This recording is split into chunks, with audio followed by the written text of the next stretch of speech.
Assalamualaikum warahmatullahi wabarakatuh. Perkenalkan, nama saya Muhammad Fajar, NPM 2021020254. Saya dari Prodi Hukum Tata Negara semester 4 kelas A.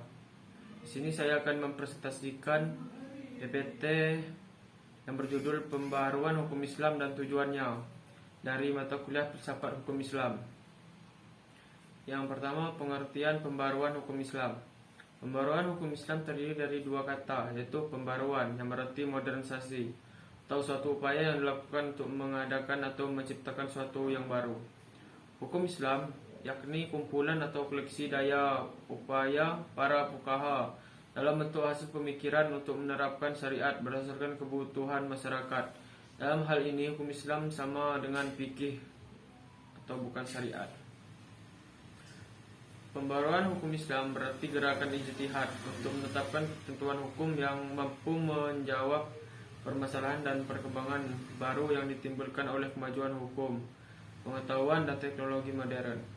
Baik menetapkan hukum terhadap masalah baru untuk menggantikan ketentuan hukum lama yang tidak sesuai lagi dengan keadaan dan kemaslahatan manusia masa sekarang. Dan maksud dengan ketentuan hukum di sini adalah ketentuan hukum Islam, kategori fikih yang merupakan hasil ijtihad para ulama, bukan ketentuan hukum Islam kategori syariat. Selanjutnya, pengertian ijtihad. Ijtihad adalah salah satu wacana dalam pembaruan. Secara terminologi, ijtihad adalah mengerahkan seluruh kemampuan dan usaha dalam mencari hukum syariat. Kata ijtihad hanya digunakan pada usaha yang memerlukan pengerahan tenaga semaksimal mungkin demi sebuah tujuan. Pembaruan juga dapat dilakukan dengan usaha-usaha tahqiqan.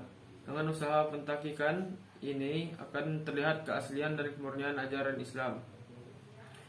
Cara ini lebih mudah dibandingkan dengan ijtihad, meskipun cara ini kali termasuk dalam wilayah ijtihad. Dikatakan lebih mudah karena hanya mengoreksi sebuah pendapat, akan lebih mudah lagi bila kita memiliki fasilitas di atas. Gerakan mendobrak taklid dan menghidupkan kembali ijtihad untuk mengembangkan hukum Islam termasuk gerakan pembaruan hukum Islam. Sebab gerakan itu untuk menetapkan ketentuan hukum yang mampu menjawab permasalahan dan perkembangan baru yang ditimbulkan oleh pengajuan ilmu pengetahuan dan teknologi modern. Menetapkan ketentuan hukum yang mampu menjawab permasalahan dan perkembangan baru itu mengandung dua unsur. Yang pertama, menetapkan hukum terhadap masalah-masalah baru yang belum ada ketentuan hukumnya seperti bayi tabung. Yang kedua, menetapkan atau mencari ketentuan hukum baru bagi sesuatu yang sudah ada ketentuan hukumnya, tetapi tidak sesuai dengan keadaan dan kemaslahatan manusia masa sekarang. Contohnya, ijtihad ulama sekarang ini telah memperbolehkan perempuan menjadi pemimpin atau kepala negara. Padahal ijtihad ulama terdahulu menetapkan bahwa perempuan tidak boleh menjadi pemimpin atau kepala negara.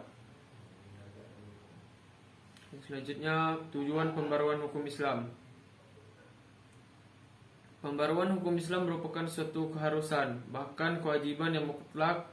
Pembaruan atau modernisasi berarti berpikir dan bekerja menurut fitrah atau sunatullah yang hak.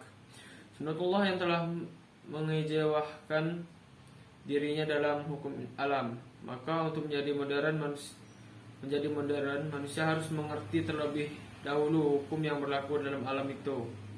Manusia karena keterbatasan kemampuan tidak sekaligus mengerti sunatullah itu, melainkan sedikit demi sedikit dari waktu ke waktu. Sejak awal hukum Islam sebenarnya tidak memiliki tujuan lain kecuali kemaslahatan atau keadilan manusia. Ungkapan bahwa hukum Islam dicanangkan demi kebahagiaan manusia lahir batin dan duniawi ukhrawi sepenuhnya mencerminkan kemaslahatan manusia. Baik, hanya itu saja yang bisa saya sampaikan. Bila banyak salah kata, saya mohon maaf. Saya akhiri, wabillahi taufiq wal hidayah. Wassalamualaikum warahmatullahi wabarakatuh.